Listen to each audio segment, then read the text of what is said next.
குப்பை கிடங்கு பேரூராட்சி அலுவலகம் பக்கத்திலே இருக்குது. எங்களுடைய நுழைவாயில் பக்கத்திலே இருக்குது. இது சம்பந்தமா எங்களோட மக்கள் ரொம்பவே பாதிக்கப்படுறாங்க. சுற்றுச்சூழல் பிரச்சனை, நோய் தொற்று, சுவாச பிரச்சனைகள், குழந்தைகளுக்கு மரபணு பிரச்சனை வரைக்கும் எல்லாத்தையும் கொண்டு வருது. காத்தடிக்கும் போது துர்நாற்றம் வீசுது. அந்த துர்நாற்றம் சுவாசிக்கும் போது பல்வேறு மூச்சு திணறல் பிரச்சனைகள் வருது. இது சம்பந்தமா நாங்கள் பல்வேறு கோரிக்கை வச்சிருக்கோம். ஜூலை 12ஆம் தேதி நாங்கள் மாண்புமிகு அமைச்சர் வன்னியரசு சமூக நீதி அமைச்சரை நாங்கள் சந்தித்தோம். சம்பந்தமாக நாங்கள் மனு கொடுத்தோம். அந்த மனு செயல்பட்டு இப்போ கலெக்டர் ஆஃபீஸில் ஃபார்வேர்டிங் ஆயிடுச்சுன்னு சொல்லி எங்களுக்கு ஒரு அறிக்கை வந்தது.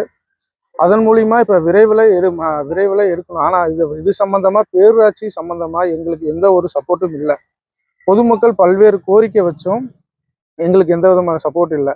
இப்போ கூட நாங்கள் மனு கொடுக்க வந்திருக்கோம். ஈஓ அம்மா யாருமே இல்லைங்க. இங்கே கொட்டி இது நாங்கள் பாதிக்கப்படுறோம். இது என்னன்னா இதை அவுட்டரில் கொண்டு போய் இது எல்லா ஊர்லேயும் இது அவுட்டரில் தான் இருக்குது. ஆனால் ஆயக்குடி பகுதியில் மட்டும்தான் பேரூராட்சி அலுவலகத்தில் இருக்குது.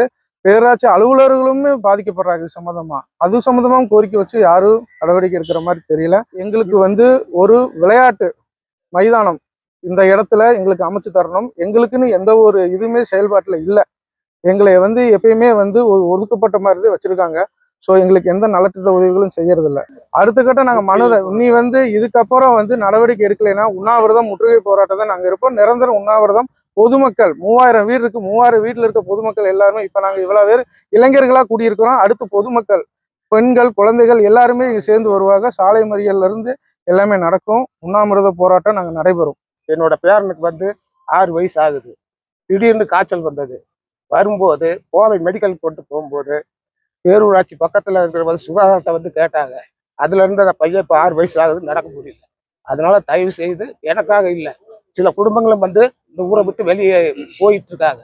அதனால முடிவு எடுக்கலைன்னா ஒரு 3000 குடும்பங்களும் நாங்கள் ரேஷன் கார்டை கலெக்டர் ஆஃபீஸில் ஒப்படைச்சு நாங்கள் காலி பண்ணியிருக்கோம்.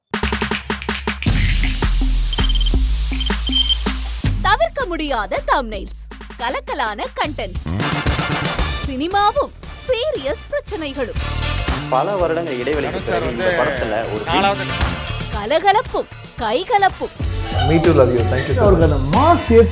போயிட்டே தான் இருக்காரே தவிர பிரேக்கே இல்லாமல் பிரேக்கிங் நியூஸ் சொல்லும் தந்தி டிவி ஆப். இன்ஸ்டா தலைமுறை வரை இறங்கி அடிக்கும் தந்தி டிவியின் டிஜிட்டல் எக்ஸ்க்ளூசிவ். அது தண்ணிக்குள்ள போகும்போது ஹேங் ஆயிடுச்சு. உங்களுக்கு விஜய் சார் எந்த அளவுக்கு ரொம்ப பிடிக்கும்? Of course, Malayalis are huge Vijay sir fans. ரெண்டு பேருமே ரொம்ப பிடிக்கும் எனக்கு. தந்தி டிவி ஆப்பை இலவசமா டவுன்லோட் செய்யுங்க. ஃபாலோ பண்ணுங்க, சப்ஸ்கிரைப் பண்ணுங்க, என்ஜாய் பண்ணுங்க.